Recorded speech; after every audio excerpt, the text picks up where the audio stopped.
Radio Sucesos 101.7 FM presenta su noticiero Sucesos con Milton Pérez y Verónica Larrea. Un periodismo libre para una democracia plena. Los hechos y las opiniones de los sucesos que marcan nuestro tiempo.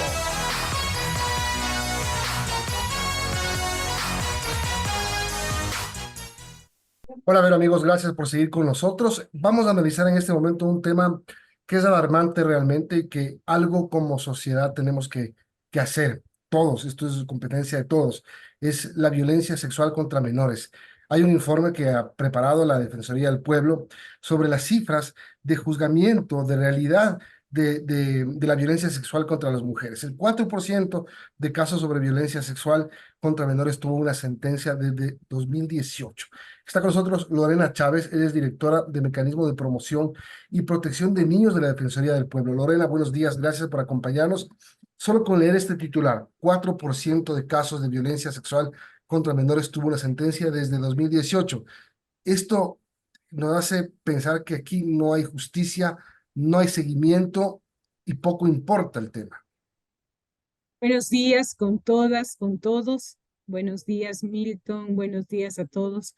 Yo creo que es importante entender que este es una investigación que la Defensoría del Pueblo hace con todas las instituciones involucradas. Las respuestas y las cifras que salen en este informe son entregadas por las instituciones con firma de responsabilidad, por lo tanto, estas cifras son válidas. O sea, yo creo que eso es lo importante de este informe, que al fin tenemos cifras reales. A veces nosotros decimos hay mucha impunidad o hay muchos casos, hay poca sentencia, pero ahora sí lo tenemos realmente. Yo creo que es importante, Milton, como decía, para evitar la impunidad y el silencio que se considera la peor manera de alentar a los perpetradores, pues impide el adecuado tratamiento y reparación en los casos de violencia sexual. Uno en las cifras que justamente se presentaba en el tema de la Fiscalía es que hay 52.051 casos desde el 1 de enero del 2018 hasta el 30 de junio del 2023, que ese es el periodo que pedimos información a todas las instituciones, y que solamente 4.15% de ellos fueron sentenciados. Entiéndase la sentencia, querido Milton, no como el tema de que fueron juzgados, acusados, o también sobreseídos, fueron declarados en inocencia. Entonces yo creo que eso es importante, que nosotros revisemos qué es lo que está pasando como país. Nosotros dividimos esta información, este informe en dos ejes. Un primer eje que es el tema de acceso a la justicia y otro es el de protección. ¿Quién protege a las víctimas? ¿Quién protege a los niños, niñas y adolescentes antes y cuando han sido abusados? ¿Quién protege y quién apoya a las familias? Ese es un tema importante porque a veces nos quedamos solamente en el tema legal. Pero ¿qué pasa con los guaguas, con los niños, niñas, adolescentes y sus familias cuando han sido abusados? Creo que las cifras son alarmantes en los dos ejes, tanto en el de acceso a la justicia como en el tema de protección de los niños. Claro, a ver, y estos datos que son realmente alarmantes, 52.051 casos desde enero de 2018 a julio de 2023. 29.720 son los que están siendo investigados. Podríamos decir algo más de la mitad. Pero de estos 29.720, solo 2.161 han resultado sentencias condenatorias o absolutorias. Hay 1.571 dictámenes acusatorios, 870 sobre seguimientos y 589 sentencias que ratifican estados de inocencia. Sí, ajá. Yo creo que es importante el poder revisar nosotros, el poder trabajar y revisar qué es lo que está pasando. Yo creo que también es importante revisar, Milton, qué es lo que está sucediendo en la gente. ¿Está preparada la gente para poder entrevistar a un niño, niña, adolescente? ¿Están habilitadas las cámaras de Gesell para no revictimizar a los niños, niñas y adolescentes? Hay gente especializada, como en todos los países, que hay gente especializada para poder hacer entrevista única a la víctima. Yo creo que eso es importante revisar, porque es la situación que está pasando. y creo que también hay un problema serio que es el tema de inversión en políticas públicas para niñez y adolescencia y la especificidad que se la perdió. El Comité de los Derechos del Niño de Naciones Unidas emite en el informe que le da al Estado ecuatoriano, indica que nosotros perdimos de especialidad como niñez y adolescencia. Todos los servicios, todas las políticas se perdieron. ¿Qué es lo que está pasando? ¿Qué es lo que está sucediendo como país para que un niño o niña adolescente no sea protegido? Y ese es un tema principal y es el hecho de que tenemos que sentarnos a replantear. Por eso la Defensoría del Pueblo en las recomendaciones quiere crear mesas y comisiones específicas y permanentes frente al tema de violencia sexual, tanto en el ámbito legal como en el ámbito de protección. No puede ser posible, perdóname Milton, una cosa que a mí me pareció de los hallazgos más increíbles, es que se hicieron preguntas específicas a cada ministerio de acuerdo a su competencia, aparte que pedimos a todos de información que nos den de los niños atendidos, pero también de los perpetradores. Nadie tiene levantamiento hecho. El Centro de Investigaciones de Violencia Sexual en Estados Unidos dice que cada pederasta abusa de 117 niños. Nosotros no tenemos información quiénes son, edades, pedimos estado civil, pedimos el tema de educación, formación, porque también hay que comenzar a romper mitos, o sea, que solamente quiénes son, para poder hacer un perfil psicológico, no tenemos esos datos. Nadie tiene los datos de los perpetradores, solamente el Ministerio de Educación. Pero también es un tema preocupante que preguntamos al MIES si era el rector de la política pública de niñez y adolescencia. Y nos respondió el ministro Bernales, que nos respondió en septiembre, que no es el rector de la política pública de niñez y adolescencia. Yo creo que es un tema específico para este gobierno que defina quién es el rector. Y el rector de todo, porque lo que dice es que ellos se encargan de 0 a 3 años y de protección especial, que es cuando ya han sufrido una violación del derecho. ¿Quién atiende a un niño en un barrio urbano marginal o en cualquier situación? Si tiene 6 años, voy a poner, y no tiene ninguna situación de violación de derechos. Hay que definir políticas públicas específicas para niños, niñas y adolescentes. Y creo que este es el momento. Y también definir la institucionalidad. Son las 8:34, estamos hablando con Lorena Chávez, directora de Mecanismo de Promoción y Protección de Niños de la Defensoría del Pueblo. Lorena, buenos días, le saluda Verónica Larrea y en este informe también se refiere, citando datos del Ministerio del Interior, que el 64% de los casos denunciados lamentablemente no continúan el proceso por distintos factores, por ejemplo, problemas en la elaboración de los partes, falta de exámenes médicos, entre otros. ¿Qué está fallando allí y también cómo acabar con esa impunidad tan dolorosa? Sí, buenos días, Verónica, gracias por la entrevista. Yo creo que es importante también revisar otro tema.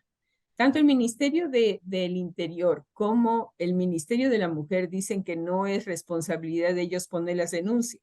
¿De quién es la responsabilidad si tanto el COIP como el CONA, el Código Orgánico de Niñez y Adolescencia, dicen que un funcionario público tiene que presentar la denuncia en la fiscalía cuando conoce de un tema? ¿Cuál es el problema para que una familia no continúe con esto? Si uno se pone a pensar que mi niño va a tener que ser entrevistado 5, 6, 7 veces y que cuente la situación de revictimizarlo en ese sentido. ¿Quién me da el apoyo terapéutico? ¿Quién me da el apoyo y la contención emocional para mí, para mi guagua, para lo que está pasando? No hay. Entonces yo sí creo que es importante que comencemos a reflexionar, porque claro, el tema es que le estamos echando la decisión de continuar a la familia y al niño, la responsabilidad con una responsabilidad del Estado ecuatoriano, de todos nosotros, o sea, no solamente del Estado en el sentido de gobierno, sino también de nosotros como ciudadanos, como cada cual en su profesión.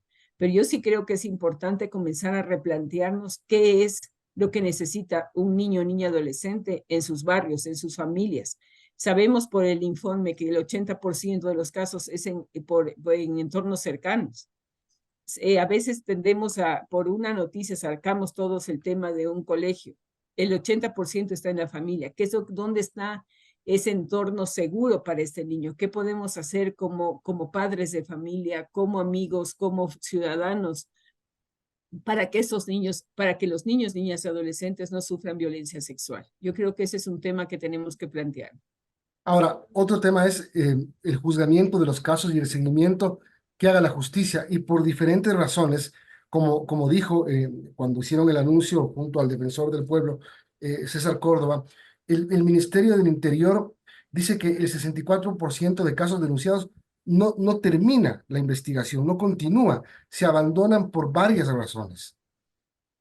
Eso que decía, o sea, el tema es que también nosotros dejamos todo para que la familia asuma la responsabilidad. Es responsabilidad también de la fiscalía, de los diferentes instancias, pero también me parece a mí, Milton, que es el tema de si yo lamentablemente tengo a mi hijo que ha sido abusado sexualmente, el miedo de que tengo de que todo el mundo se entere, porque encima de eso, muchas veces los datos no son protegidos a pesar de que hay protección para el tema de niñez, pero nosotros hemos visto algunos casos donde están publicados nombre y apellido de los niños, y eso hemos hecho una petición al Consejo de la Judicatura que regule esto. Pero también el tema de que yo sé que mi hijo, no tengo el dinero para hacer el patrocinio, porque no tengo el dinero para un abogado, pero si ustedes se dan cuenta en el informe, en la Defensoría Pública, por su competencia, no es que estoy echando la culpa, pero por su competencia, lleva el 80% de sus casos, son casos de violencia a los perpetradores, defienden a los perpetradores, y solo el 20% a las víctimas. ¿Qué implica esto? ¿Quién hace el acompañamiento legal a las víctimas? Porque es un tema muy fuerte el hacer un acompañamiento con un profesional que no tiene el tiempo para atender un caso de violencia sexual. No hay especialidad en esto. No hay especialidad ni especificidad en los temas de niñez y adolescencia en el tema de violencia sexual. Yo quiero plantear algo que es importante, y si ustedes se dan cuenta en el informe, al 30 de junio de este año, 4 provincias del país no tenían defensor público. O sea, uno se pone a pensar en el Oro, provincia fronteriza, con un tema de violencia sexual, de trata con fines de explotación sexual, de movilidad y de tráfico de migrantes, del tema de niños en mineras, voy a poner el caso de las minas. ¿Dónde está el defensor público? No había. Al 30 de junio no había un defensor público en el Oro. Ya, ese Entonces, es un tema. Ajá, ese es un tema. Que no se terminen con los procesos. El otro tema es que no se denuncian. Y ahí nos vamos un claro, poquito más atrás, porque cuando no se denuncia, normalmente es cuando pasa dentro del ámbito familiar, cuando pasa quizá también en las escuelas mismo. sí, y yo lo que decía es que tenemos que hacer todo un trabajo para que los niños tengan círculos de seguridad como nosotros hemos trabajado. Yo tengo un trabajo de más de 40 años en el tema de niñez y adolescencia, porque esa ha sido mi experticia en el tema de violencia. Pero el tema es que, por ejemplo, los niños deben tener círculos de seguridad. ¿Qué significa esto? Trabajar con ellos para que nos puedan decir quiénes son las 3 personas más cercanas en su vida a las cuales les contarían si les pasa algo. Lamentablemente, cuando sucede algo en la escuela, el niño no tiene a quien contar en la casa porque sabe que va a ser golpeado y le van a dar la razón al maestro, en muchos de los casos. Entonces, hay que crear el diálogo con los niños y creer en la palabra de ellos. Porque el tema es que no se cree en la palabra de un niño, niña, adolescente. Exacto. Y ahí viene una situación. Yo lo que siempre digo, querido Milton y Verónica, yo tengo 17 años, 11 meses, 29 días, ¿verdad? Mañana cumplo 18 años y mañana puedo tener miles de decisiones que tomar. Si no he tenido una trayectoria de 17 años de tomar decisiones, ¿cómo quieren que yo tome decisiones fuertes en mi vida a partir de los 18 años si no he tenido un ejercicio de la decisión y de la ciudadanía? Porque hay muchos temas que podemos topar de las locuras que se presentan frente a los temas de niñez y adolescencia. Por ejemplo, que una madre menor de 18 años no puede reconocer a su hijo, no puede inscribir eso en el permiso de los papás de ella, porque lamentablemente puede votar a los 16 años, puede hacer un contrato de trabajo a los 15, puede ser causal para que sea un adolescente infractor, pero no puede reconocer a su hijo hasta los 18 años. Entonces hay que tener claridad que hay muchos de las leyes que no están compatibles, que no están armonizadas para la defensa de niños, niñas y adolescentes. Fíjese usted que en el ámbito familiar, según los datos del Ministerio de Derechos Humanos y de la Mujer, es donde más violencia hacia niñas y niños y adolescentes se ha producido, es justamente en el seno de la familia. Dice el dato, 7.588 casos y en el sector educativo 648 casos denunciados. Otra vez son los que se conocen, ¿no? Claro, según cifras de Naciones Unidas, de UNICEF, dice que por cada caso denunciado de una niña hay 4 ocultos. Y por cada caso denunciado de un niño varón, de un niño adolescente varón, hay 10 ocultos. Entonces, pónganse a pensar si en ese periodo 50.000, 52.000 en este periodo, ¿cuántos son los casos que realmente no llegan y no se saben? Por eso es importante cuando uno trabaja y tiene un ente rector claro de quién define la política pública de niñez y adolescencia, que pueda hacer procesos de sensibilización, de formación, de acompañamiento a las familias para que sepan cuál es el rol que tiene. El problema serio, y creo que ahí viene es que no, ante esta no definición de este ente rector, se han tomado, cada cual toma decisiones. No hay un eje real frente al tema de la prevención, que es lo principal, porque lo que estamos hablando ya es del resultado de una violación del derecho. ¿Qué es lo que estamos haciendo para prevenir que estos niños, niñas y adolescentes no sufran violencia sexual? 8:43, seguimos conversando con Lorena Chávez de la Defensoría del Pueblo sobre este tema que es muy, muy importante, como para cerrar el año haciendo conciencia de lo que pasa con nuestros niños, niñas y con nuestros adolescentes, Vero. Así es. Yo quiero preguntarle también a Lorena sobre, bueno, después de este informe, ¿cuál es el siguiente paso? ¿Qué se debería hacer o desde la Defensoría? ¿Cuál es el siguiente paso para, bueno, seguir luchando contra este mal que es la violencia sexual contra los niños? Bueno, en las recomendaciones que tenemos nosotros como Defensoría del Pueblo hemos puesto justamente el hecho de conformar en el ámbito de justicia una comisión permanente para la revisión de los 52.000 casos, ¿me entienden? O sea, no es solamente aquí en adelante, sino qué pasó para que esto no se dé, qué pasa con los casos ahora, los que están ahorita aperturados, y qué es lo que vamos a hacer. Y yo creo que es importante comenzar. Ya algunas instituciones nos han llamado, han pedido ya mantener reuniones con nosotros a raíz de este informe y que eso nos parece súper bueno, que comiencen ya a activarse, pero también a raíz de enero estamos poniendo mesas en el área de protección y en el área de acceso a la justicia, porque nos parece que tenemos que comenzar a definir claramente cuáles son los servicios cercanos. Aquí, Milton Ibero, yo sí tengo un cuestionamiento serio como sociedad, no solamente como gobierno, como sociedad. Y es el hecho de que los servicios a los que los niños pueden tener acceso para superar un tema del trauma, resulta que tienen que acceder, voy a poner el caso de Quito, ¿verdad? O de Guayaquil. Si están en San Roque, tienen que ir voy a poner un caso hipotético, a la Colón, porque ahí tienen un servicio de terapéutico a las 3 de la tarde.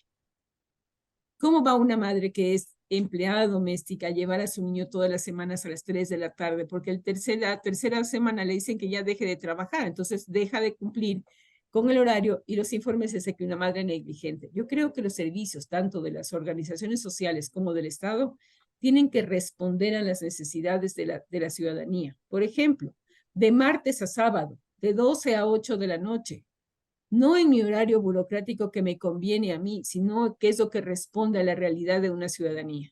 O de miércoles a domingo, donde yo sé que la gente puede acceder a los servicios fácilmente porque los niños están acompañados. ¿Qué pasa con un niño? Por eso hablamos también de las políticas de protección. ¿Qué pasa con un niño a partir de los 4 años que entra al sistema de educación en un barrio? No está protegido por nadie, porque los niños llegan de la escuela a los 4 años con una madre o un padre trabajador, con un hermano mayor que lo podrá recibir para calentar la comida, y resulta que los niños, los adolescentes hasta los 18 años, nadie los acompaña en los barrios. Claro. Pero nuestra visión es de decir que se involucran en grupos organizados delincuenciales. Pero ¿cuál es el problema serio de los guaguas? Es que nadie acompaña en el proceso, pasan solos todo el día en los barrios. Ese es un proceso que tenemos que comenzar a replantearnos como ciudadanía. Si yo crear una política pública de niñez y adolescencia, yo podría hacer una política ni un niño solo en el país. ¿Qué implica eso? Servicios para que los niños tengan acompañamiento en los barrios.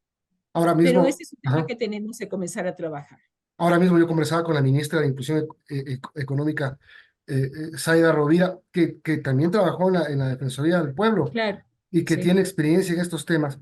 Claro, hablan del tema, por ejemplo, la lucha contra la mendicidad, que no solamente denota la pobreza extrema en la que viven muchas familias ecuatorianas y que mandan a muchos niños a las calles para pedir limosna, para pedir caridad, sino que son cooptados por mafias y las mismas familias se transforman en organizaciones delictivas que utilizan a los niños, y hay que decirlo así, se transforman en organizaciones delincuenciales. Yo creo que es importante, Milton, en el tema de mendicidad, que es un tema súper fuerte. O sea, es un tema fuerte. Yo fui la primera persona que trabajó el tema en el 2007 porque me pidieron que cree esta propuesta y me fui a los barrios, a las comunidades expulsoras porque sabíamos de dónde eran los niños, porque los entrevistábamos, íbamos a las comunidades. Y yo voy a decir una cosa que es muy fuerte en ese sentido, Milton. Y yo pregunté una vez a una madre y le dije, ¿por qué razón salían los niños? Porque los niños, cada familia recibía $30 en esa época por un niño en el periodo de Navidad hasta comienzos de carnaval para que puedan mendigar en las grandes ciudades. Y me dijo, lamentablemente, el concepto es que ella sacaba más por un cerdo que lo alimentaba y lo vendía en $300 y el niño solo consumía. Solamente por dar un ejemplo de cómo se concibe al niño. No, verán, yo quiero decirles a ustedes, Milton y Vero, Por cuando favor. un niño, niña y adolescente pasa a cualquier sistema, deja de ser niño, niña y adolescente para convertirse en menor. Yo nunca pregunto a un padre, ¿cuántos menores tienes? Yo pregunto, ¿cuántos niños tienes? Ujú. ¿Cuántos hijos tienes? Pero cuando comienza, se desvirtúa el tema de la niñez cuando entra cualquier sistema y que se convierten en menores. La palabra internacional es niño, niña y adolescente.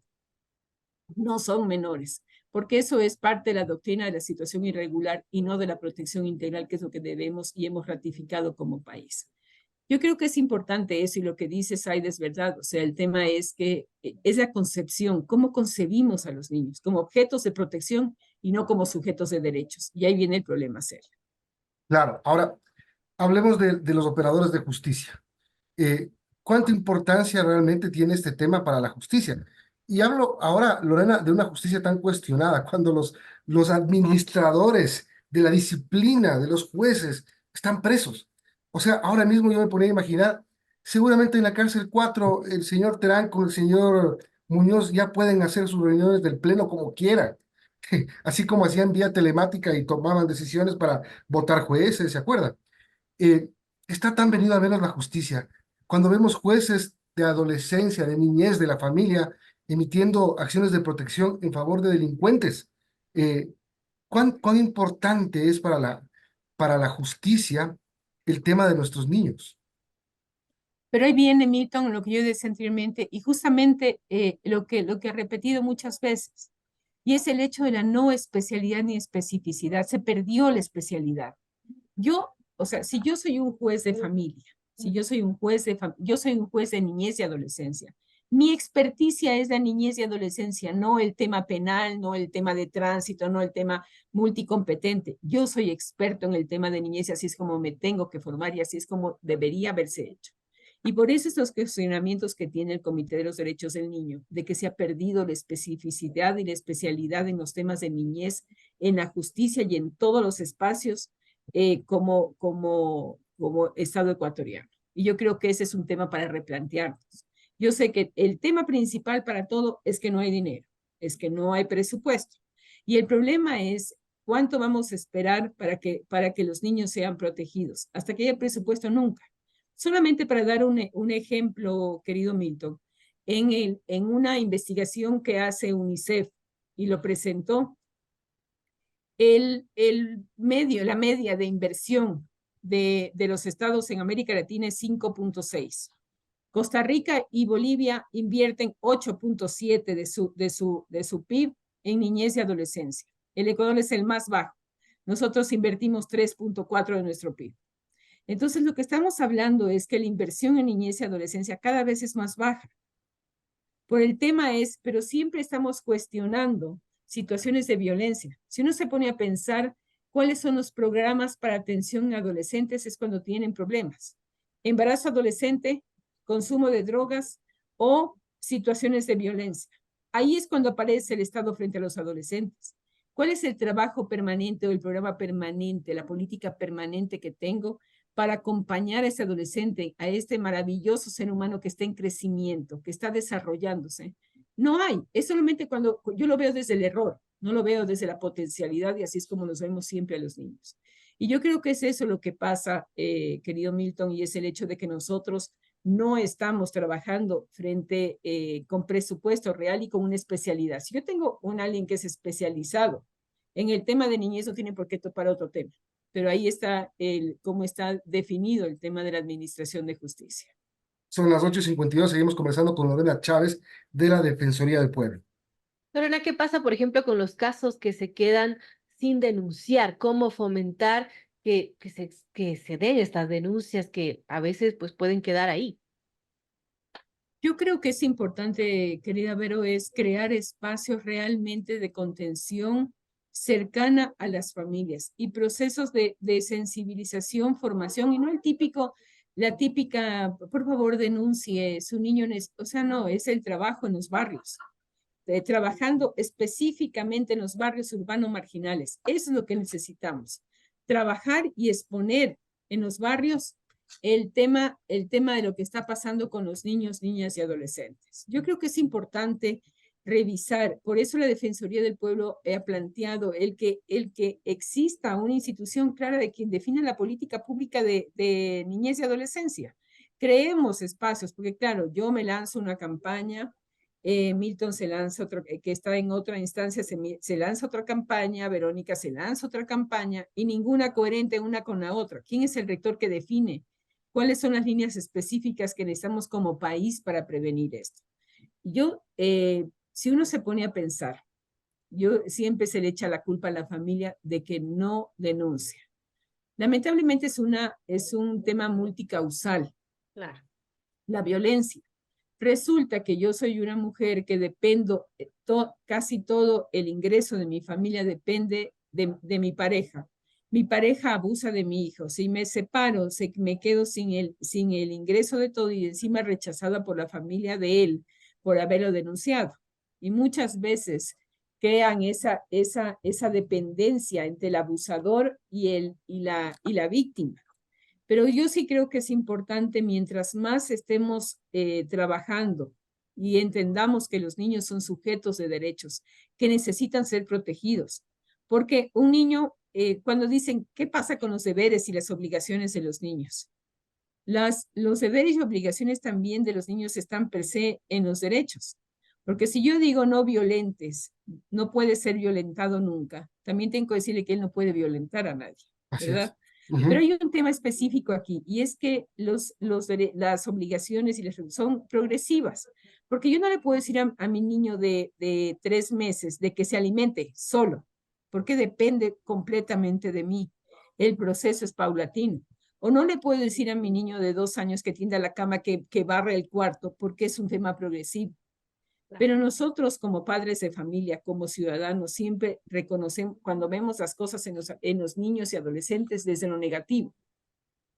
Intentó tender la cama y solo vemos que está arrugada y que está mal tendida, no que lo intentó. Entonces, yo sí creo que es un tema de un proceso de formación, de acompañamiento a las familias para poder trabajar, y a la ciudadanía en general, que si estoy escuchando que un niño grita al lado, por lo menos llamar al 911 y decirles que está pasando algo con este niño. Pero yo me quedo callada porque como no es mi tema, como no es mi caso, y así fue como hemos tenido niños muertos en estos 2 últimos años por sus familiares.